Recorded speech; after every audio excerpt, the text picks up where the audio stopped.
Bonjour et bienvenue dans cette météo des marchés agricoles. Alors avant de commencer pour analyser la tendance sur le blé, le maïs et le soja, que ce soit à Chicago ou sur le Matif, je vous souhaite au nom de KCIS et de toute l'équipe matières premières une très bonne année 2019. On va commencer avec le blé. Donc sur le blé, le contrat à Chicago, donc le wheat sur le mars 2019, a baissé de quasiment 20 cents depuis notre dernière intervention. Le contrat est passé de 5,36 $ à 5,18 $. Pas énormément d'éléments qui peuvent expliquer cette baisse. On a une fin d'année morose, des volumes faméliques et en raison du shutdown américain, donc la fermeture partielle des administrations américaines, le contrat évolue dans le flou total. Aucun schéma tendanciel ne se dégage et le wheat sur mars 2019 évolue proche de supports et de résistances importants. Au final, on a un contrat qui consolide, on a des volumes qui s'affaiblissent. On pourrait avoir un contrat sur le plan technique qui pourrait baisser davantage. Toutefois, le retour de la compétitivité à l'export du blé américain pourrait lui permettre de revenir sur la résistance de 5,40 $. Sur le Matif et sur la même période, le contrat a baissé de 2 €, le contrat évolue autour de 205 €. Dans le même schéma, on a des volumes qui sont très faibles, on a une sorte de morosité ambiante qui pèse sur le contrat et le blé sur le mars 2019 n'arrive pas à aller chercher la résistance de 207 €. On n'arrive pas à franchir ce point et à force d'avoir plusieurs échecs successifs, le contrat pourrait consolider à la baisse et revenir se tester sur la zone des 200 €. Pour la suite, on a ce point de 200 € qui va être un point pivot. Il faudra suivre attentivement le comportement du contrat sur ce niveau. Du côté de la météo, on a une vague de froid actuelle qui arrive sur le nord des plaines des États-Unis ainsi que sur la Russie et sur la mer Noire plus en général. Ce point n'est pas vraiment un point d'inquiétude puisqu'en fait on a une couverture neigeuse assez importante pour protéger les cultures.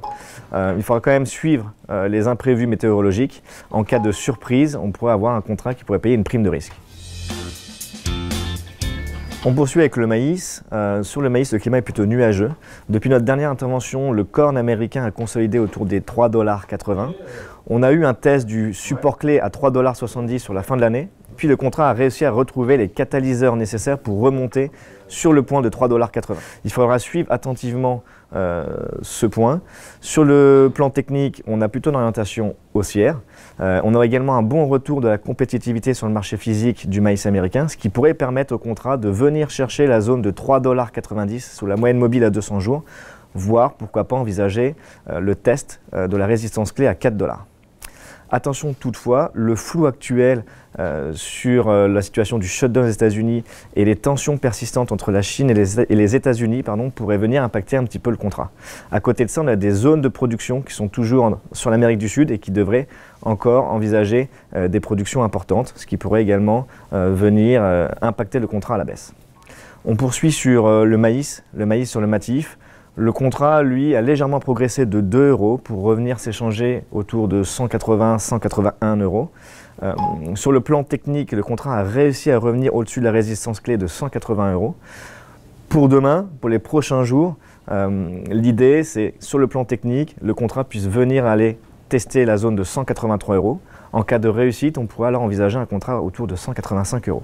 Ce qui est intéressant aujourd'hui, c'est le maintien du spread sur l'échéance mars 2019 entre le blé et le maïs. Ce spread est autour de 23 €, ça veut dire que le maïs sur mars est 23 € moins cher que le blé.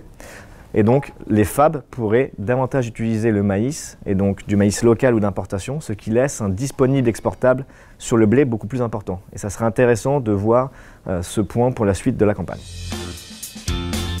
Alors on va terminer cette météo des marchés avec une note plus positive et un climat ensoleillé sur le complexe oléagineux, que ce soit le soja aux États-Unis ou le colza sur le Matif. Le soja, depuis la dernière intervention, a été très nerveux.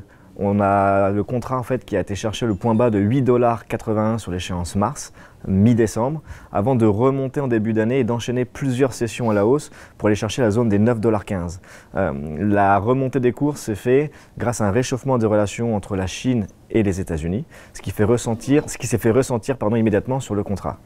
En parallèle, on a quelques inquiétudes sur les perspectives de production au Brésil. On a eu des baisses attendues de 5 à 6 millions de tonnes, ce qui voudrait dire un potentiel de production autour de 115 à 117 millions de tonnes contre 122 millions de tonnes précédemment. À côté, on a également les semis qui se passent de manière très délicate en Argentine en raison d'un climat pluvieux.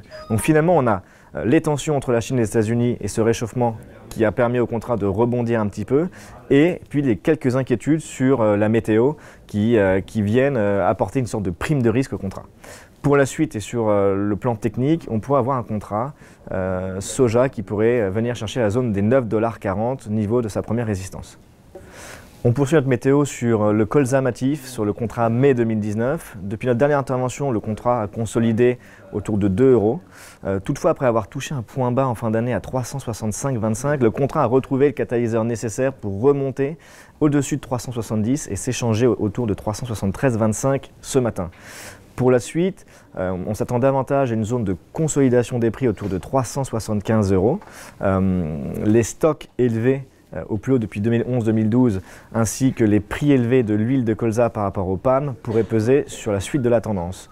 L'idée, c'est un test du contrat sur le niveau de 375 €. En cas d'échec, on pourrait avoir un contrat qui évolue dans un rectangle de consolidation plus large, situé entre 370 et 375 €. Pour conclure cette météo des marchés, espérons que l'année 2019 sera plus riche en événements avec des volumes plus importants que ce début d'année. Merci à tous de nous avoir suivis sur cette météo des marchés. Je donne rendez-vous dès le mois prochain pour une nouvelle vidéo.